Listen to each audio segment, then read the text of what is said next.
প্রিয় শিক্ষার্থীবৃন্দ, আসসালামু আলাইকুম। আশা করি সকলে ভালো আছো। আজকে আমরা উদ্ভিদ বিজ্ঞানের দ্বিতীয় অধ্যায় কোষ বিভাজন পড়াবো এবং আজকে মাইটোসিস এবং কোষ চক্র পড়াবো। পরের দিন আমরা মায়োসিস এবং অন্যান্যগুলো শেষ করব। কোষ বিভাজনে বেশ কয়েকটা শব্দ, যেমন সাইটোকাইনেসিস, কোষ চক্র, ক্রসিং ওভার, ক্যারিওকাইনেসিস, তারপর মাইটোসিস, মায়োসিস, এগুলো আমরা পড়াবো। এখানে এসব কথাগুলো তোমরা জানো, এগুলো দরকার নেই। মাইটোসিস কোষ বিভাজন, আগে বলবো কোষ বিভাজন কাকে বলে। একটা কোষ থেকে দুটো কোষ না হলে তো আজকে আমি এত বড় হতাম না। একটা জাইগোট থেকেই এত বড় একটা হয়েছে, ছোট্ট একটা ভ্রূণ, তার থেকে এত বড় একটা আম গাছ। তো একটা কোষ থেকে দুটো কোষ, এইটাই তো কোষ বিভাজন। এইভাবে এত বড় একটা বটবৃক্ষ হয়ে থাকে। তাই কোষ বিভাজন কাকে বলে আগে আমি বলি। জীবদেহে কোষ বিভাজন একটি মৌলিক অত্যাবশ্যকীয় প্রক্রিয়া। এর মাধ্যমেই জীবের দৈহিক বৃদ্ধি ও বংশবৃদ্ধি ঘটে থাকে। তাই কোষ বিভাজন হলো যে প্রক্রিয়ায় জীবকোষের বিভক্তির মাধ্যমে একটি থেকে দুটি বা চারটি কোষের সৃষ্টি হয় তাকে কোষ বিভাজন বলে। এই যে দুটি বা চারটি বললাম, মাইটোসিস কোষ বিভাজনে দুটি, মায়োসিস কোষ বিভাজনে চারটি। যখন মায়োসিস পড়াবো ওই চারটির ব্যাখ্যা করব। কোষ বিভাজনের ফলে সৃষ্ট নতুন কোষকে, প্রথম যে কোষটা পুরাতন কোষ তাকে মাদার সেল, এবং যেটা সৃষ্টি হবে সেটাকে বলা হয় ডটার সেল বা অপত্য কোষ বলা হয়। তাহলে কোষ বিভাজন কাকে বলে? কোষ বিভাজনের যে কোষটি বিভক্ত হবে তাকে মাদার সেল, এবং যে কোষটি বিভাজিত হয়ে তৈরি হবে তাকে বলবে ডটার সেল। কোষ বিভাজনের প্রকারভেদ: অ্যামাইটোসিস কোষ বিভাজন, মাইটোসিস কোষ বিভাজন এবং মায়োসিস কোষ বিভাজন। অ্যামাইটোসিস কোষ বিভাজন মানে মানে নো বায়োলজির ভাষায়, অর্থাৎ কোনো পদ্ধতি অবলম্বন করবে না, প্রত্যক্ষ সরাসরি কোষ বিভাজন হবে। এবং এই কোষগুলো সাধারণত বিভাজিত হয় আদি প্রকৃতির কোষে। তোমাদেরকে আদি প্রকৃতির কোষ, এই ব্যাকটেরিয়া, কিছু ছত্রাক, অ্যামিবা প্রভৃতি এককোষী জীব এইগুলো হয়ে থাকে।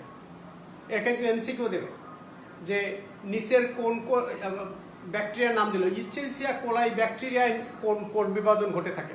অ্যামাইটোসিসটা সঠিক উত্তর। এবং একটা এমসিকিউ থেকে বহুপদী সমাপ্তি সূচকের কোশ্চেন আনবে একটা কথা দিয়ে। কোষ বিভাজন এমন একটি প্রক্রিয়া যাহা বিভিন্ন জীবে বিভিন্ন ধরনের হয়ে থাকে, হয়ে থাকলে নিচের কোনটি সঠিক। এই বলেই এখানে দেবে অ্যামিবা বা ব্যাকটেরিয়া বা ইকোলাই ব্যাকটেরিয়া এরকম দেবে, দিয়ে সেখানে ঘটে মাইটোসিস কোষ বিভাজন। এবার মিথ্যা কথা বলবে, একটা সত্য কথা বলবে। অর্থাৎ অ্যামাইটোসিস কোষ বিভাজন কোথায় ঘটে সেগুলো আমরা জানবো, এবং অ্যামাইটোসিস কোষ বিভাজনের প্রক্রিয়াটা আমরা এখন শেখাচ্ছি। যে কোষ বিভাজন প্রক্রিয়ায় একটি মাতৃকোষের নিউক্লিয়াস এবং সাইটোপ্লাজম কোনো জটিল মাধ্যমের ভেতরে না যেয়ে সরাসরি প্রত্যক্ষভাবে ডিরেক্টলি দুটি অপত্য কোষের সৃষ্টি করে তাকে অ্যামাইটোসিস কোষ বিভাজন বলে। দেখো, একটা মাতৃকোষ, তার নিউক্লিয়াস আছে, সাইটোপ্লাজম আছে। মাতৃকোষের নিউক্লিয়াসটি প্রথমে একটু লম্বা হবে, এই কোষের নিউক্লিয়াসটি লম্বা হবে, আর সাইটোপ্লাজমটা একটু লম্বা হবে এবং মাঝখানে ড্রপ খাবে। দেখো, খাঁজ সৃষ্টি হচ্ছে। আস্তে আস্তে নিউক্লিয়াসটা দুই পাশে বিভক্ত, দুটি অংশে বিভক্ত হলো, কোষটা আস্তে আস্তে মাঝখান থেকে ভাগলে দুটি অপত্য কোষের সৃষ্টি হলো অ্যামাইটোসিস প্রক্রিয়ায়। আচ্ছা, তাহলে এটা আমি এত পড়বো না, এটা তুমি পারবা সহজেই। যে কথাটা বললাম সেটাই আছে, ঠিক একটা কোষ থেকে দুটি কোষের সৃষ্টি হয়েছে। এবং অ্যামাইটোসিস প্রক্রিয়া এর ছবিটা শিখবা। একটা কোষ থেকে কোনো ধরনের পদ্ধতি অবলম্বন না করে দুটি কোষের সৃষ্টি করে, তখন তাকে অ্যামাইটোসিস কোষ বিভাজন বলে। এবং এইটা পড়ে নেওয়া, কিন্তু এটা কিন্তু কি কি কিসি হয় সেটাও সেখানে লেখা আছে। আচ্ছা, মাইটোসিস কোষ বিভাজন বা বলছে ইকুয়েশনাল সেল ডিভিশন। মাইটোসিস একটা থেকে দুটো, একটা জাইগোট সৃষ্টি হয়েছে, তার থেকে দুটো থেকে চারটে, চারটে থেকে আটটা, এইভাবে চলতেই থাকবে। একটা ভ্রূণের থেকে এভাবে হবে। তাই না হলে এতদিন পৃথিবীতে এত বড় বড় জীবজন্তু, প্রাণী, কিছু উদ্ভিদ কিছুই হতো না। তাহলে মাইটোসিস কোষ বিভাজনের একটা জিনিস, একটা কোষ থেকে দুটো কোষ হতে গেলে তোমার নিউক্লিয়াস বিভক্ত হবে। শুধু নিউক্লিয়াস বিভক্ত হলে কি হবে? সাইটোপ্লাজমও বিভক্ত হবে। নিউক্লিয়াসের বিভক্তকে বলা হয় ক্যারিওকাইনেসিস, আর সাইটোপ্লাজমের বিভক্তিকে বলা হয় সাইটোকাইনেসিস। সংজ্ঞা দুটো শিখতে হবে। তাহলে এখানে ক্যারিওকাইনেসিস আছে, সাইটোকাইনেসিস দুটোই আছে। সাইটোকাইনেসিস, ক্যারিওকাইনেসিস যা বললাম। আচ্ছা, যে কোষ বিভাজন প্রক্রিয়ায় একটি প্রকৃত কোষের নিউক্লিয়াস ও ক্রোমোজোম উভয়ই একবার করে বিভক্ত হয়। এই দুবার করে বিভক্ত, সেটা মায়োসিসেই বলবো, বোঝাই দেবো তখন। তাহলে যে কোষ বিভাজন প্রক্রিয়ায় প্রকৃত কোষের নিউক্লিয়াস ও ক্রোমোজোম উভয়ই একবার করে বিভক্ত হয়, তাই মাইটোসিস কোষ বিভাজন। আর একটু ভালো করে বলা যায়, তুমি ওটা বললে হবে, যে কোষ বিভাজনে একটি দেহ কোষের নিউক্লিয়াস, নিশ্চয়ই মাইটোসিস কোষ বিভাজন দেহ কোষে হয়, জনন কোষে হয় না। বিভাজিত হয়ে সম আকৃতির ও সমগুণ সম্পন্ন দুটি অপত্য নিউক্লিয়াস সৃষ্টির মাধ্যমে দুটি অপত্য কোষ সৃষ্টি করে, সেই কোষ বিভাজনই মাইটোসিস কোষ বিভাজন। এই যে মাইটোসিস নামকরণ যে ওয়াল্টার ফ্লেমিং, এটা মাইটোসিস কোষ বিভাজনের নামকরণ করেছিলেন। তাহলে মাইটোসিস কোষ বিভাজন আমরা এখানে পড়বো। মাইটোসিস কোষ বিভাজন কাকে বলে, মাইটোসিস কোষ বিভাজন কোথায় হয়, তার কিভাবে স্টেপ বাই স্টেপগুলো হয়, তারপরে তার গুরুত্বটা আমরা পড়বো। এই যে আজকে শেষ করবো। তারপরে এখানে কথা আছে, মাইটোসিস কোষ বিভাজনের ভেতরে একটা জিনিস কিন্তু রয়ে গেছে, সেটা যদি আমি মাইটোসিস কোষ বিভাজনের আগে পড়াতাম তাহলে ভালো হতো, যদিও তাই করব। মাইটোসিস কোষ বিভাজনে কোষ চক্র কি জিনিস সেটা পড়েই তারপর মাইটোসিস শিখাবো। তার আগে পড়ে মাইটোসিস কোথায় হয়। একটু আগেই বলেছি, মাইটোসিস প্রাণী উদ্ভিদের বিভাজন ক্ষমতা সম্পন্ন দৈহিক কোষে ঘটে থাকে। আর মায়োসিস কিন্তু জনন কোষে, যখন বলবো তখন বলবো। যেমন উদ্ভিদের কাণ্ড বা তার শাখা প্রশাখার শীর্ষ বা মূলের শীর্ষ, ক্যাম্বিয়াম সব জায়গায় হয়ে থাকে। জীবদের সকল অঙ্গ প্রত্যঙ্গ মাইটোসিস প্রক্রিয়া বিভক্ত হয়। আমার হাতটা ছোট্ট ছিল, এখন এত বড় হয়েছে। এইটা সব মাইটোসিস কোষ বিভাজনের মাধ্যমে। জননাঙ্গের গঠন ও বৃদ্ধিও মাইটোসিস প্রক্রিয়ার মাধ্যমে ঘটে থাকে। এই যে কথাগুলো, এগুলো কিন্তু বহুপদী সমাপ্তি সূচকে রোমান 1, 2, 3 দিয়ে দেবে। 3টাই সঠিক বা 2টাই সঠিক হতে পারে। তাহলে মাইটোসিস কোষ বিভাজন কাকে বলে, আবিষ্কার কে করেছিলেন, নামকরণ কে করেছিলেন, কোথায় হয় সেটা আমি বললাম। এরপরে আসি মাইটোসিসের বৈশিষ্ট্য। ঠিক ওই কথাগুলোই আমরা আস্তে আস্তে বলবো। মাইটোসিস কোষ বিভাজনে কিভাবে ক্রোমোজোমগুলো বিভক্তি হয়। এ প্রক্রিয়ায় প্রতিটি ক্রোমোজোম লম্বালম্বিভাবে তথা একটা ক্রোমোজোম লম্বালম্বিভাবে বিভক্ত হবে। অনুদৈর্ঘ্যে দুটি ক্রোমাটিডে বিভক্ত হবে, দুটো। একটা ক্রোমোজোম দুটো বাহু পাশে মাঝখানে সেন্ট্রোমিয়ার ভাগ হলে একটা বাহু সহ সেন্ট্রোমিয়ার সহ আর একটা বাহু, this is chromatid. On chromatid মাঝখানে সেন্ট্রোমিয়ার। প্রতিটি ক্রোমাটিড তথা অপত্য ক্রোমোজোম তার নিকটস্থ মেরুর দিকে একটা কোষ, এই কোষটা একটু লম্বাটি হওয়ার পরে ওই একটা মেরু মাঝখানে বিষুবীয় অঞ্চল, ইকুয়েডর অঞ্চল। তাহলে প্রতিটি ক্রোমাটিড তথা অপত্য কোষ তার নিকটস্থ মেরুতে পৌঁছাতে দুটি অপত্য নিউক্লিয়াসের সৃষ্টি করে। অর্থাৎ এইখান থেকে ভাগ হওয়ার পরে ও ওই প্রান্তে যাবে, এই প্রান্তে যাবে, দিস ইজ দুই মেরুতে পৌঁছাবে। অপত্য কোষগুলো মাতৃকোষের সমগুণ সম্পন্ন, হুবহু মাতৃকোষের মতন হবে। কারণ জীবের বৈশিষ্ট্য নিয়ন্ত্রক জিনসমূহ বহনকারী ক্রোমোজোমগুলোর প্রতিটি লম্বালম্বিভাবে বিভক্ত হয়ে, এই যে লম্বালম্বিভাবে বিভক্ত হয়েছিল, দুটি অপত্য কোষের নিউক্লিয়াসে যায়। হুবহু মাতৃকোষের গুণাগুণ বৈশিষ্ট্য একই থাকবে। অপত্য কোষের ক্রোমোজোম সংখ্যা মাতৃকোষের ক্রোমোজোম সংখ্যা সমান থাকবে। অপত্য কোষ বৃদ্ধি পেয়ে মাতৃকোষের সমান আয়তনের হবে। ছোট্ট একটা কোষ থেকে মাতৃকোষ যত বড় ছিল, ঠিক তার বাইরে এত বড় একটা কোষ হবে না, হলে কিন্তু এটা অ্যাবনর্মালিটি হবে, কখনো হবে না। তাহলে মাইটোসিসের বৈশিষ্ট্য, এই যে বলছিলাম কোষ চক্র, মাঝখানে একটু পড়িয়ে নেব। মাইটোসিস পড়ার আগেই, ডিটেলস পড়ার আগে কোষ চক্র, সেল সাইকেল, কোষ সিকিউতে ক্ষয় কোশ্চেন আসবে, সেল সাইকেল বলতে কি বোঝায়, তখন কিন্তু ছবিও দিতে হবে, সংজ্ঞাও দিতে হবে, পারলে তার বৈশিষ্ট্য দিতে হবে বা গুরুত্ব দিতে হবে ছোট্ট করে। আর যদি বলে কোষ চক্র কি, তুই শুধু সংজ্ঞায় দিবা। কোষ চক্র, সেল সাইকেল, একটি কোষ সৃষ্টি, এর বৃদ্ধি এবং পরবর্তীতে বিভাজনের 3টি কাজ এ চক্রের মাধ্যমে সম্পন্ন হয়, বলা হয় তাকে কোষ চক্র। মানে একটা কোষ সৃষ্টি প্রথম, তার বৃদ্ধি এবং পরবর্তীতে সেটা বিভাজন। আমি দেখাবো, এটা হাওয়ার্ড অ্যান্ড প্লেগ এটা করেছিল এই চক্রটা। তাহলে কোষ চক্র কাকে বলে আমরা বললাম। কোষ চক্রের সংজ্ঞা এখান থেকে এটুকু বললে হবে। কোষ চক্র দুটি প্রধান ধাপে বিভক্ত করা যায়, অর্থাৎ কোষের বিভাজন অবস্থাকে বলা হয় এম ফেজ বা মাইটোটিক ফেজ। বিভাজন পর্যায়ে ওই যে মাইটোসিসের ভেতরে তোমরা জানো prophase, prometaphase, metaphase, anaphase, telophase, এই 5টাকে এম ফেজ বা মাইটোটিক ফেজ। এর আগে একটা বড় জিনিস আছে, তুমি তোমার বাসায় কিছু লোককে দাওয়াত করলে, খাইতে সময় লাগে তো 15 মিনিট, রান্না করতে কিন্তু সকাল থেকেই প্রায় 12টা 1টা বেজে যায়। তাহলে কোষ চক্রের ক্ষেত্রে কোষ বিভাজনটা খুব অল্প সময়, অর্থাৎ খাওয়ার সময়টা খুব অল্প আর রান্না করার সময় অনেক বড়, সেটাকে বলা হয় ইন্টারফেস। এই যেখানে লেখা আছে, তাহলে আমরা কোথায় ছিলাম? এখানে বলছি মাইটোসিস বা এম ফেজ, আর এর পরবর্তী এই দুটি এম ফেজের মধ্যবর্তী অবিভাজন অবস্থাকে বলা হয় ইন্টারফেজ। মাইটোসিসের এই এম ফেজের সময় লাগে মাত্র, তথা মাইটোটিক ফেজের 5 to 10% সময়। টোটাল সময়ের 5 থেকে 10 ভাগ লাগে, বাকি 90 থেকে 95 ভাগ লাগে ইন্টারফেজের সময়। এই সেই কোষ চক্র দেখো, ভালো করে দেখাই, এ কিন্তু অ্যারো দিতে হবে। তোমরা কিন্তু শুধু আমি পরীক্ষার খাতায় দেখেছি কোনো অ্যারো দাও না, জাস্ট একটা ওই কম্পাস দিয়ে একটা বৃত্ত এঁকে দাও, একদম just you will get round mark. Arrow দিতে হবে, অ্যারো অ্যারো অ্যারো, কেমন?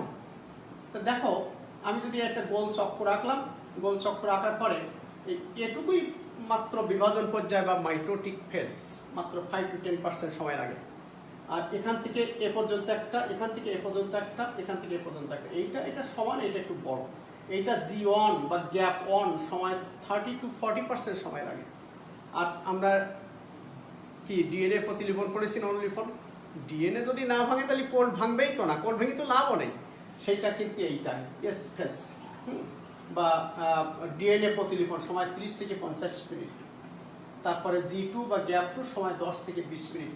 আমি এগুলো একটা একটা বলি। জেনেটিক এখানে কথা আছে। তাহলে কোষ চক্র কাকে বললাম? কোষ চক্রের পরে এই কোষ চক্রকে আমরা ওদিকে ইন্টারফেস দিয়ে শুরু করি। ইন্টারফেসের 3টা দিয়ে শুরু করি। ইন্টারফেস অবস্থাটি বেশ দীর্ঘ। ওই যে দাওয়াত করেছি, রান্না বান্না করতে সময় লাগবে বেশি, খাইতে সময় লাগবে অল্প, পরিবেশন করতে সময় লাগবে না মোটেও। পরবর্তী বিভাজন পর্যায়টিকে সুন্দরভাবে সম্পন্ন করার জন্য, অর্থাৎ এই বিভাজনকে সুন্দরভাবে সম্পন্ন করার জন্য এত কাজ। মেহমানকে ভালো খাবার খাওয়াইতে গেলে ভালো বাজার থেকে শুরু করে ভালো রান্না, এগুলো বেশ সুন্দর কাজ। এই সুন্দর কাজগুলো না হলে তো এটা ভালো হবে না, তাই বলছি।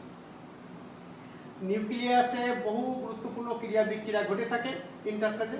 তাই ইন্টারফেজ অবস্থায় কোষের নিউক্লিয়াসকে বলা হয় বিপাকীয় নিউক্লিয়াস। এক কথায় বলা যায় এম ফেজ তথা মাইটোটিক ফেজকে সুসম্পন্ন করতে সব ধরনের প্রস্তুতি গ্রহণ করা হয় ইন্টারফেজ অবস্থায়। ইন্টারফেজকে সাধারণত 3টা উপভাগে ভাগ করা হয়, G1, S ও G2। যাক, আমরা আসি G1 বা গ্যাপ 1। আমি একটা কথা বলি, গ্যাপ 1 এর বৈশিষ্ট্য পড়বা।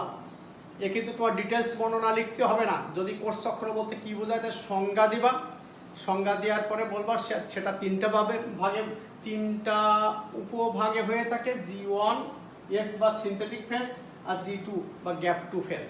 কেমন? এই 3টা ফেজের কথা বলবা। এর এত বর্ণনা দিতে হবে না, কি বলবা তাই বলে দিচ্ছি। এখানে সংক্ষিপ্ত, এখানে সময় লাগে 30 থেকে 40% সময়, এখানে সময় লাগে 30 থেকে 50% সময়, এবং এখানে ডিএনএ প্রতিলিপন হয়ে থাকে, এবং এখানে সময় লাগে মাত্র 10 থেকে 20% সময় বোধ হয়, এবং সেটা মাইটোটিক কোষ বিভাজনের আগের অবস্থা। এইটুকু কথা বললে হবে। প্রত্যেকটা লেখবা, এত গল্প না, ছোট্ট একটু কথা লেখবা। প্রত্যেকটা লেখবা, একটা করে লাইন লেখবা, পাশাপাশি ছবিটাও দেবা, আর পারলে তার গুরুত্বটা দেওয়া। কোষ চক্র বলতে কি বোঝায় যখন বলে। তাহলে আমরা এই গ্যাপ 1 এই উপপর্যায়ে 30 থেকে 40% নট মিনিট, পার্সেন্ট 100 মিনিট হলে তাকে মিনিট বলতে পারতে। এই উপপর্যায়ে ডিএনএ অনুলিপন হয় এবং এখানে 30 থেকে 50 ভাগ সময় লাগে টোটাল কোষ চক্রের। তারপর গ্যাপ 2, এখানে সেন্ট্রোমিয়ার মাইটোটিক, এখানে গ্যাপ 2তে মাইটোসিস প্রবেশ করে, দেখি আছে কিনা। আচ্ছা, এখানে মাত্র সময় লাগে খুব অল্প সময়। এই সিজেকে কোথায় দিলাম,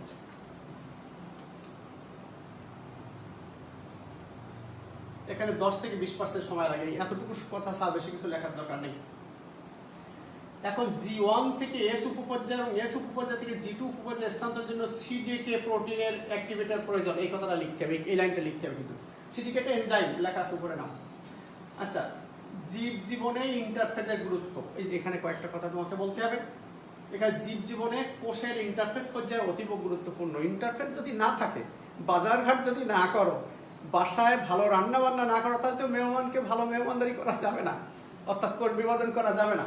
তাই বলছে প্রতি কোষটি পরবর্তী কোষ বিভাজনের অংশগ্রহণ করবে কিনা তা ইন্টারফেজের প্রথম দিকেই ঠিক করে থাকে। পরবর্তী কোষ বিভাজনের জন্য প্রোটিন, আরএনএ, ডিএনএ প্রতিলিপন সকল উপাদান তৈরি করা হয়। ওই যে বেশি সময় যেটা লাগে, ডিএনএ প্রতিলিপন হয়। কোষ বিভাজনের প্রয়োজনীয় স্পিন্ডল তন্তু তৈরির জন্য মাইক্রোটিউবিউল সৃষ্টি হয়, ছোট ছোট টিউব সৃষ্টি হয়। আচ্ছা, কোষ বিভাজনের প্রয়োজনীয় শক্তি তৈরি হয়। ইন্টারফেস পর্যায়ে না থাকলে বিভাজন পর্যায়ে সম্পন্ন হবে না। বিভাজন প্রক্রিয়া না থাকলে কোষের সংখ্যা বৃদ্ধি হবে না তথা পূর্ণাঙ্গ জীব বিকাশ ঘটবে না। একটা ছোট্ট ভ্রূণ থেকে বিশাল বটবৃক্ষ তৈরি হবে না। যাও, আমরা এটা শিখলাম। আচ্ছা, কোষ চক্রের এই ইন্টারফেজের গুরুত্ব, কোষ চক্রের গুরুত্ব একই রকম। কোষ চক্র না হলে এক কোষী বা বহুকোষী কোনো জীবী বংশ বৃদ্ধি করবে না। কোষ চক্রের ইন্টারফেজের প্রস্তুতির কারণেই মাইটোসিস হয়। আর মাইটোসিস বহুকোষী জীবের বৃদ্ধি ও বিকাশ ঘটায়, প্রজনন অঙ্গ তৈরি করে এবং ক্ষয়পূরণ করে। আমার কত কেটে গেছে, কিছুদিন পর সেরে গেল, অর্থাৎ ক্ষতপূরণ হয়ে গেল। এইভাবে হতে থাকে। প্রতিটি জীবের স্বাভাবিক কোষ চক্র ওই জীবের স্বাভাবিক বৃদ্ধি সম্পন্ন করে। অস্বাভাবিক অর্থাৎ অনিয়ন্ত্রিত কোষ চক্র জীবদের স্বাভাবিক বৃদ্ধি বা বিকাশ ব্যাহত ঘটে। ক্যান্সার হয়েছে এখানে একটু, অনিয়ন্ত্রিত মাইটোসিস, অনিয়ন্ত্রিত কোষ চক্র। যাও, আমার এগুলো কিন্তু গুরুত্বপূর্ণ এমসিকিউ এর জন্য। তাছাড়া যদি সিকিউ থাকে, সিকিউ এর ওই ক্ষয়ের কোশ্চেন তো তোমাদের অনুধাবনমূলক, সেখানে তোমার দিলে এগুলো সেটা লিখে দিতে হবে। আসি আমরা তাহলে মাইটোসিস পড়া শুরুর আগেই কিন্তু আমরা পড়লাম কোষ চক্র, এবং মাইটোসিস কাকে বলে সেটা আমি আগেই বলে দিলাম। এখানে কিছু আছে যেমন এম ফেজ, তাহলে ওই কোষ চক্র তিনটা সময় দিল, তারপর এম ফেজ বা মাইটোটিক ফেজ। এটা আগেই বলে দিয়েছিলাম যে 5 থেকে 10% সময় লাগে, এবং অর্থাৎ এভাবে ইন্টারফেস, তারপর এম ফেজ, আবার ইন্টারফেস, এইভাবে ইট ইজ কন্টিনিউইং। আর এম ফেজ মানেই মাইটোসিস কোষ বিভাজন। আর মাইটোসিস কোষ বিভাজন এইটা এই কয়েকটা আছে, এখানে বলবো। তার আগে একটু ক্যারিওকাইনেসিস কাকে বলে আবার বলে দিয়েছে। মাইটোসিস বলতে মূলত ক্যারিওকাইনেসিসকে বোঝায়, অর্থাৎ কোষের নিউক্লিয়াসের ভাগকে বলা যায়। মাইটোসিস কোষ বিভাজনের যে বৃহৎ এবং জটিল পর্যায়ে একটি মাতৃকোষের অভ্যন্তরে একটি নিউক্লিয়াস থেকে দুটি অপত্য নিউক্লিয়াস উৎপন্ন করে তাকে ক্যারিওকাইনেসিস বলে। আমি তো আগেই বলেছি। কোষ বিভাজন একটি অবিচ্ছিন্ন এবং ধারাবাহিক প্রক্রিয়া। কোষ বিভাজন একটা অবিচ্ছিন্ন ধারাবাহিক প্রক্রিয়া। এটাকে কিন্তু আমরা বর্ণনার সুবিধার্থে 5টা ভাগে ভাগ করছি, বাস্তবে কিন্তু ভাগ করা যাবে না। আমরা ল্যাবরেটরিতে দেখাইছি যে একটা পেঁয়াজ যদি রাত 10টার সময় বালিতে পানি দিয়ে, মাটির পাত্রে বালিতে পানি দিয়ে রেখে দেই, তাহলে যে রুট বেরোবে ধরো রাত 2টা-3টার সময়, তখন যদি আমি ওই রুটটাকে রং করে সুন্দর করে ক্রোমোজোম দেখতে থাকি, তখন কিন্তু এই প্রোফেজ দেখা যাবে। আদারওয়াইজ পরের দিন সকাল 10টার সময় দেখলে এই প্রোফেজের স্টেপ দেখা যাবে না, সব দেখা যাবে। এর পরের স্টেপগুলো দেখা যাবে, ক্রোমোজোম বড় হয়ে যাবে। তা অর্থাৎ আমরা ছাত্রছাত্রীদের দেখানোর জন্য এই কাজটা করে থাকি যে ক্রোমোজোম কিভাবে মাইটোসিস কোষ বিভাজনে কিভাবে বিভাজিত হচ্ছে সেটা দেখাই। তাই তা যাও, আমরা বর্ণনার সুবিধার্থে এই মাইটোসিস কোষ বিভাজনকে 5টা দশায় ভাগ করি: প্রোফেজ, প্রোমেটাফেজ, মেটাফেজ, অ্যানাফেজ এবং টেলোফেজ। প্রথমে বলি প্রোফেজ। এই দেখো ইন্টারফেস, ওই যে কোষ চক্রের ইন্টারফেজ আসবে, তারপরে প্রোফেজ। আমি দেখে বোঝাই, প্রোফেজের ক্ষেত্রে ইন্টারফেজে কিন্তু নিউক্লিয় মেমব্রেন ছিল, নিউক্লিওলাস ছিল, ক্রোমোজোমগুলো সুতোর মতন সরু, জড়ানো পেঁচানো। বাট প্রোফেজে নিউক্লিয় মেমব্রেনটা প্রায় চলে যাচ্ছে, কর্পোরেটেড চলে যাচ্ছে, বিলীন হয়ে যাচ্ছে, নিউক্লিওলাসটা ছোট হয়ে যাচ্ছে, এবং ক্রোমোজোমগুলো দেখো লম্বা লম্বা হয়েছে এবং সেন্ট্রোমিয়ারও দেখা যাচ্ছে। তাহলে ক্রোমোজোমগুলো লম্বা, একটু মোটা, সেন্ট্রোমিয়ারটা দৃশ্যমান হবে, নিউক্লিয় মেমব্রেন বিলুপ্তির পথে এবং নিউক্লিওলাস আস্তে আস্তে বিলুপ্তির পথে। এই কথাগুলো এখানে লেখা আছে।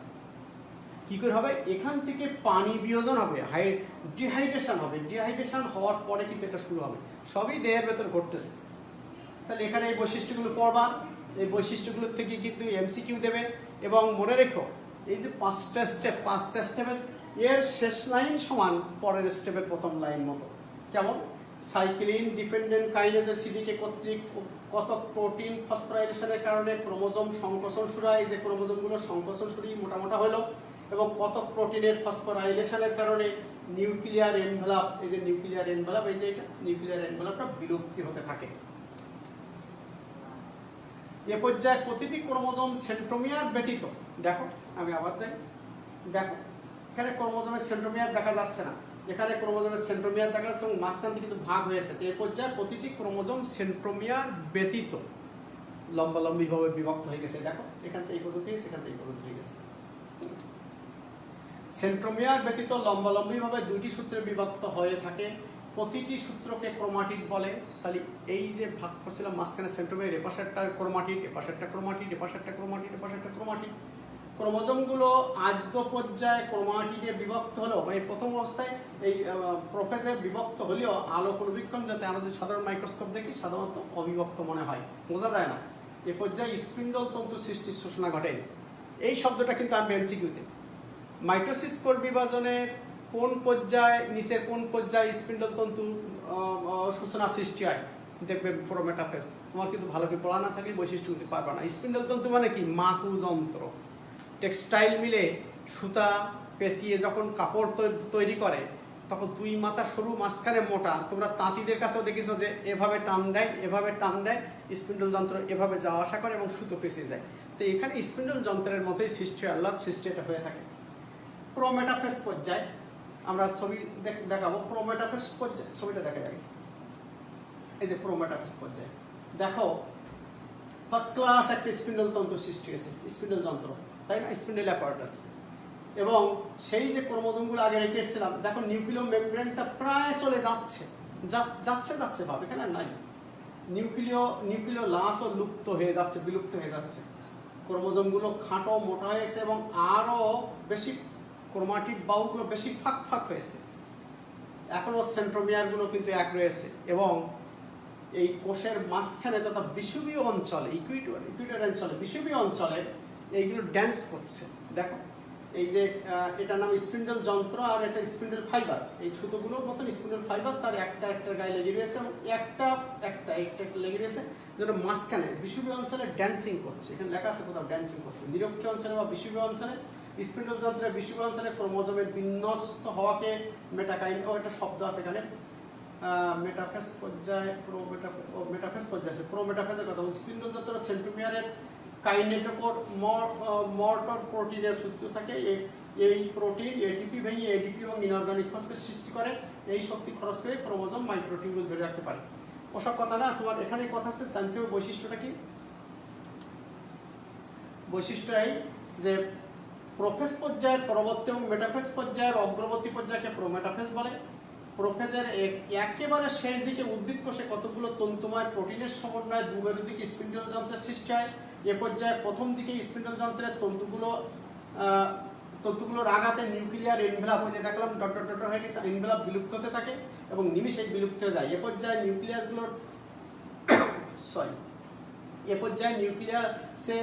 নিউক্লিয়াসের বিলুপ্তি ঘটে এবং স্পিন্ডল যন্ত্র দুমেরুর মধ্যবর্তী স্থানকে ইকুইটর অঞ্চল বলে, বিষুবীয় অঞ্চল বলে। স্পিন্ডল যন্ত্রের তন্তুগুলো এক বিরত অন্যদিকে, এটা আমি বলেছি আর বলবো না, তোমাকে এটাই দেখালাম। এই বৈশিষ্ট্যগুলো কিন্তু শেখবা। নেক্সট হচ্ছে মেটাফেজ। আমরা ওই যে বললাম না, পেঁয়াজের রুট থেকে যেটা দেখাই, বেলা 10টার সময় দেখাই, ছেলেমেয়েরা যখন কলেজে আসে, এই স্টেপটা দেখা যায়, এই স্টেপটা দেখা যায়। এসবগুলো দেখা যায় না, এগুলো দেখতে গেলে যেই গজাবে সঙ্গে সঙ্গে রঞ্জন করে করতে হবে। যাও মেটাফেজ পর্যায়ে বা মধ্য পর্যায়ে দেখো। মেটাফেজ পর্যায়ে তোমার দুই মেরু সরু ট্রাকশন ফাইবার সৃষ্টি হয়েছে এবং এর থেকে আরো মোটা হয়ে গেছে, একেবারে মাঝখানে রয়ে গেছে। দেখো মাঝখানে রয়ে গেছে এবং ক্রোমোজোমগুলো, বাহুগুলো কত মোটা হয়ে গেছে এবং এরপরে ছাড়িয়ে যাবে। এখানে বলছে এই নিরক্ষীয় অঞ্চলে বা বিষুবীয় অঞ্চলে থাকে স্পিন্ডল যন্ত্রের বিষুবীয় অঞ্চলে ক্রোমোজোমের বিন্যাস হওয়াকে, এই যে এইখানে থাকাকে বলা হয় মেটাকাইনেসিস। কাকে বলে? সংজ্ঞা দেবে। মেটাকাইনেসিস কি? কোষ বিভাজনের, মাইটোসিস কোষ বিভাজনের মেটাফেজ পর্যায়ে ক্রোমোজোমগুলো বড় হয় এবং দুই মেরুর মধ্যবর্তী বিষুবীয় অঞ্চলে অবস্থান করে এবং ক্রোমোজোমগুলো বিষুবীয় অঞ্চলে বিন্যস্ত বলা হয় মেটাকাইনেসিস। সংজ্ঞাটা কিন্তু নিজে বানিয়ে নিতে হবে। এ পর্যায়ে ক্রোমাটিডগুলো সবচেয়ে বেশি মোটা, খাটো, বেটে স্পষ্ট হয়ে থাকে। এই শব্দগুলো কিন্তু এমসিকিউ দেবে। নিচের কোন পর্যায়ে মোটা, খাটো, বেটে হয়ে থাকে বা মেটাফেজ পর্যায়ের বৈশিষ্ট্য হলো এই 1 2 3 মিলে রোমান 1 2 3 দিয়ে বহুপদী সমাপ্তি সূচক বা অভিন্ন কোশ্চেন দিয়ে দেবে, এক কোশ্চেনে দুটো দিয়ে দেবে। এখান থেকে হায়ার অর্ডার একটা আসবে, একটা অনুধাবনমূলক আসবে। এ পর্যায়ে কোষে ক্রোমোজোম সংখ্যা, আকার, আকৃতি নির্ণয় করা যায়, সহজেই দেখে মনে যাচ্ছে। মেটাফেজ পর্যায়ে শেষ ভাগে প্রতিটি সেন্ট্রোমিয়ার সম্পূর্ণ বিভক্তি, ঠিক আছে শেষ পর্যায়ে, আমি বলেছি এর শেষ লাইন সমান পরেরটার প্রথম লাইন, সেন্ট্রোমিয়ার বিভক্ত হয়ে যাবে।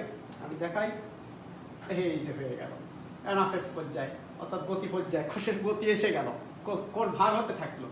সেন্ট্রোমিয়ারের পৃথক হওয়ার সাথে সাথেই এই যে সেন্ট্রোমিয়ার পৃথকেই আমরা ধরো একটা কাঁচের মার্বেল, তাতে একটা ফিতা বেঁধেছি, লাল ফিতা বেঁধে এবার ওই যে আমরা এবার ছোটোকালে খেলতাম তীরবাস, এই যে ছুঁড়ে দিলাম, ফিতা আগে যাবে না মার্বেলটা আগে যাবে? নিশ্চয়ই ফিতাটা আগে যাবে, এই মার্বেলটা আগে যাবে। দেখো সেই মার্বেলটা আগে, ফিতাটা পেছনে। অর্থাৎ ওই যে দুই ভাগে ভাগ হলো, প্রত্যেকটা ক্রোমোজোমের সেন্ট্রোমিয়ার বরাবর বিভক্ত হয়ে গেল এর আগের স্টেপে। এক ভাগ এ মাথায় যাবে, এক ভাগ এ মাথায় আসবে। ওখানে ছিল কয়টা? এখানে ছিল দুটা, এখানে দুটো, চারটে, এখানে দেখো চারটে, সেটা 8টা হয়ে গেছে। তাই বলছে সেন্ট্রোমিয়ারের পূর্ণ বিভক্তির ফলে প্রতিটি ক্রোমাটিড একটি অপত্য ক্রোমোজোমে পরিণত হয়। দেখো অপত্য ক্রোমোজোমে বিভক্ত হয় এবং প্রতিটি অপত্য ক্রোমোজোম এদের নিকটস্থ মেরুর দিকে ধাবিত হয় এবং অপত্য ক্রোমোজোমের মেরু অভিমুখী চলনে সেন্ট্রোমিয়ারই অগ্রগামী ভূমিকা পালন করে এবং বাহুদায়ক অনুগামী হয়। এই ক্ষেত্রে বি কেয়ারফুল, এখানে কিন্তু প্রশ্ন দেবে। দেখো কেউ ভির মতন, কেউ এল এর মতন, কেউ আই এর মতন, কেউ জে এর মতন। তাহলে এই কথাগুলো দেবে যে ভি বা এল আকৃতির ক্রোমোজোম দেখা যায়। এবার যদি সিকিউতে বলি আমরা বা এমসিকিউতে বলি, বেশিরভাগ এমসিকিউতে দেওয়া হয় যে কোষ বিভাজনের এমন একটি পর্যায়, জীবদেহে কোষ বিভাজনের এমনই একটি পর্যায় বিদ্যমান যেখানে ক্রোমোজোমগুলো কখনো কখনো স্পিন্ডল যন্ত্রের সৃষ্টি করে বা কখনো ক্রোমোজোমগুলো বিষুবীয় অঞ্চলে অবস্থান করে, আবার কোনো কোনো পর্যায়ে ওয়া ভি জে আই এল আকৃতির ধারণ করে। আচ্ছা প্রশ্ন, এটা কিন্তু উদ্দীপক। এবার বহুপদী সমাপ্তি সূচক, ওই যে ভি জে আই এল একটা, এখানে তোমার নিয়ে যাবে জ্ঞান অনুধাবন হায়ার অর্ডারে। এবং ওই প্রথম যেটা বললাম যে বিষুবীয় অঞ্চল, এটা কোন অঞ্চল হয়ে থাকে, প্রোফেজ, মেটাফেজ, প্রোমেটাফেজ, অ্যানাফেজ, টেলফেজ, প্রত্যেকবার আনবে, এই নিয়ে তোমাকে বিপদে ফেলবে। তাই বলছি এগুলো তোমাকে ভালো করে শিখতে হবে এবং ছবিগুলো শিখতে হবে, ছবিগুলো আঁকাও শিখতে হবে। কারণ সিকিউতে দেবে, যেমন একটা দিয়ে দিতে পারি, সাপোজ 2n, বোর্ড হলে দেখাতে 2n থেকে অ্যারো দিলাম n, এটা চিত্র পি, আরটা দিল 2n, তারপর দিল এইভাবে দিল 2n থেকে n, আবার n থেকে n, ওটা দিল কিউ। তাহলে একটা মায়োসিস, একটা মাইটোসিস, ওই পাশে একটা মায়োসিস, এই পাশে একটা মাইটোসিস, এইভাবে দেবে। তখন তাদের ব্যাখ্যাটা কাটবে বা তখন একটা স্টেপের বর্ণনা চাবে। অর্থাৎ তোমাকে বৈশিষ্ট্য পড়তে হবে, ছবি আঁকাও শিখতে হবে। অথবা সিকিউ এর গোয়ায় বলবে যে পি চিহ্নিত চিত্রসমূহ অঙ্কন করো, তখন এইগুলো স্টেপ বাই স্টেপ আঁকতে হবে এবং এগিয়ে একটা থেকে একটা যা আসতেছে তুমি এইভাবে আঁকবা। প্রোমেটাফেজ, প্রথম হচ্ছে প্রোমেটাফেজ, মেটাফেজ, অ্যানাফেজ, টেলোফেজ, এইভাবে দেওয়ার পরে হ্যাঁ এইভাবে এরোতে দেখাই দিবা যে পরপর আসতেছে। তাহলে আমি অ্যানাফেজ বললাম, এরপরে আসি আমরা টেলোফেজ। ওই যে দুই পাশে সরে গেছিল আগেরটায়, তাই তো আগেরটা সরে যাওয়ার পরে এই টেলোফেজটা এটাই। এবার এখান থেকে এইগুলো আবার পানি ঢুকবে, জলযোগ, হ্যাঁ হাইড্রেশন, এবার হাইড্রেশন, আগে ছিল ডিহাইড্রেশন। জলযোগের পরে আস্তে আস্তে নিউক্লিয় মেমব্রেনের সৃষ্টি হবে, তারপর ক্রোমোজোমগুলো আস্তে আস্তে পানি গ্রহণ করে সরু হবে এবং নিউক্লিওলাসের সৃষ্টি হবে। আর এই যে এটার নাম কি বলে, স্পিন্ডল তন্তুগুলো আস্তে আস্তে বিলুপ্ত হবে এবং দুটো কোষের, একটা কোষের ভেতর দুই প্রান্তে যাবে, মাঝখানে একটা কোষ প্লেট সৃষ্টি হবে। তাহলে আমরা অ্যানাফেজের পরে বর্ণনাটা পরেরটা যাই। টেলোফেজ পর্যায়ে, কোষ বিভাজনের এ পর্যায়ে অপত্য ক্রোমোজোম সহ দুটি বিপরীত মেরুর দিকে অবস্থান নেয়। এ পর্যায়ে ক্রোমোজোমগুলোতে আবার জলযোগ হবে, ফলে এরা ক্রমান্বয়ে প্রসারিত হবে, গায়ে মোটা মানে ফেপি বড় হবে, ফুলে ফেপি। ক্রোমোজোমগুলো ক্রমশ সরু লম্বা হতে থাকে এবং অদৃশ্য অস্পষ্ট হতে থাকে, আর দেখা যাবে না। এ পর্যায়ে শেষের দিকে দুই মেরুতে ক্রোমোজোমগুলো চারদিকে নিউক্লিয়ার এনভেলপ সৃষ্টি হবে, দেখালাম। এবং স্যাট ক্রোমোজোমের গঠনের সময় পড়িয়েছো তোমরা, ক্রোমোজোমের গৌণ কুঞ্চনের নিউক্লিওলাসের পুনরাবির্ভাব ঘটবে, ফলে দুই মেরুতে দুটো অপত্য নিউক্লিয়াসের সৃষ্টি হবে, স্পিন্ডল ফাইবারগুলো ধীরে ধীরে বিলুপ্তি হবে। তাহলে এ পর্যন্ত ছিল এই স্টেপগুলো। তারপরে এবার সাইটোকাইনেসিস মানে সাইটোপ্লাজমের বিভাজন, এটা আমি আগেই বলেছি। অর্থাৎ নিউক্লিয়াসের বিভাজন ক্যারিওকাইনেসিস হলো। এইবার কোষের ভেতরে নিউক্লিয়াস যখন তৈরি হলো তখন কোষকে গঠন করতে কিন্তু সাইটোপ্লাজমের ভেতরে বিভিন্ন অঙ্গাণু থাকবে, mitochondria, Golgi body, endoplasm, reticulum, ribosome ইত্যাদি। এই আস্তে আস্তে সাইটোকাইনেসিস সৃষ্টি, মাঝখান থেকে কোষগুলোর সৃষ্টি, একটা থেকে দুটো কোষের সৃষ্টি হয়ে গেল। এইভাবেই একটা কোষ থেকে দুটো কোষের সৃষ্টি হয়ে যাবে। এটা আমরা আজকে দেখাবো না। তাহলে মাইটোসিসের গুরুত্ব বা তাৎপর্য বা প্রয়োজনীয়তা, এই বড় বড় হেডলাইন শব্দগুলো দিয়ে কিন্তু আমি সিকিউ তৈরি করব বা এমসিকিউ দেব। যেমন জীবদেহে মাইটোসিস খুবই গুরুত্বপূর্ণ। দেহ গঠন ও দৈহিক বৃদ্ধি, বহু লেখা আছে এখানে। বংশবৃদ্ধি, জননাঙ্গ সৃষ্টি ও জনন কোষের সংখ্যা বৃদ্ধি, নির্দিষ্ট আকার আয়তন রক্ষা, নিউক্লিয়াস ও সাইটোপ্লাজমের ভারসাম্য রক্ষা, ক্রোমোজোমের সমতা রক্ষা, ক্ষতস্থান পূরণ, ক্রমাগত ক্ষয় পূরণ, পুনরুদ্ধার, গুণগত বৈশিষ্ট্য স্থিতিশীলতা রাখা, এগুলো বৈশিষ্ট্য পড়লে। আমি বললাম জীবদেহে বিভিন্ন অঙ্গাণু সৃষ্টির জন্য এমন একটি গুরুত্বপূর্ণ পদ্ধতি অবলম্বন করা হয়, বললাম না, যাহা দ্বারা একদিকে যেমন জননাঙ্গ সৃষ্টি ও জনন কোষের সংখ্যা বৃদ্ধি হয়, অপরদিকে জীবের কোনো ক্ষতস্থান পূরণ করে। ক, কোষ বিভাজন কি? খ, কোষচক্র বলতে কি বোঝায়? গ, উদ্দীপকে উল্লিখিত পদ্ধতিটির চিহ্নিত চিত্র অঙ্কন করো। ধারাবাহিক চিহ্নিত চিত্র, ওই যে মাইটোসিসের কোষ বিভাজনের ধাপগুলো। তারপর বললাম ইহা জীবজগতে কি গুরুত্বপূর্ণ ভূমিকা পালন করে তা বিশ্লেষণ করো।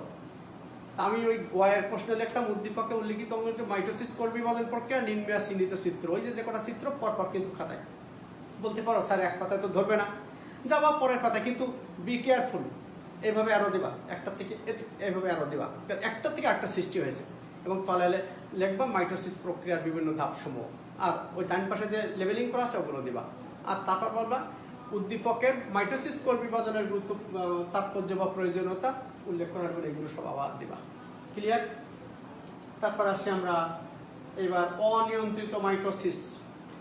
মাইটোসিস যখন নিয়ন্ত্রণভাবে দেহের ভেতর কাজ করে না, তখন কি হয়? কোষের সংখ্যা বেড়ে যাবে, ক্যান্সার সৃষ্টি হবে। সেটাই বলছে কোষের অভ্যন্তরীণ ও বাহ্যিক বিভিন্ন ফ্যাক্টর দ্বারা নানাবিধ কারণ হতে পারে। অভ্যন্তর কোষের ভেতরে অটোমেটিক হতে পারে, বাহ্যিক আমি সিগারেট খাচ্ছি, আমি আরো আনুষঙ্গিক অন্যান্য কিছু কাজ করছি যেগুলো আমার দেহের জন্য করা ঠিক না, স্বাস্থ্যবিধি মানলাম না আর কি। অভ্যন্তরীণ ও বাহ্যিক বিভিন্ন ফ্যাক্টর দ্বারা মাইটোসিস নিয়ন্ত্রিত হয়। কোনো কোনো কারণে এই নিয়ন্ত্রণ অকার্যকর হলে অনিয়ন্ত্রিত মাইটোসিস ঘটে থাকে, ফলে টিউমার, ক্যান্সার ইত্যাদি হয়ে থাকে। কোথাও একটা টিউমার হলো, এটা ক্যান্সার রোগে, ক্যান্সার কোষের সিডিকে নিয়ন্ত্রণ নষ্ট হয়ে যায়, তখন P53 নামক প্রোটিন সাধারণত কোষকে বিভাজন হতে বিরত রাখায় এই ভূমিকা পালন করে। এটি ডিফেক্টিভ হলে কোষ চক্র নিয়ন্ত্রণ হারিয়ে ফেলে। কোষ চক্র তখন অলরেডি এটা হয়ে থাকে। তাহলে অনিয়ন্ত্রিত মাইটোসিস কাকে বলে, কিভাবে হয়, কোষের মৃত্যু হয়, এইসব কথাগুলো এখানে আছে। যাক, আজকে শেষ করলাম। সকলকে ধন্যবাদ। আগামী দিন মায়োসিস কোষ বিভাজন পড়াবো, এবং মায়োসিসের পরে আস্তে আস্তে আমি পড়াবো। তবে তৃতীয় অধ্যায়টা আমি পড়াবো না, কারণ তৃতীয় অধ্যায়টা তোমার আমি ক্লাসে পড়েছি। তারপর বই সব শেষ করার পরে আমি আবার তৃতীয় অধ্যায় পড়াবো। সকলে ভালো থাকো।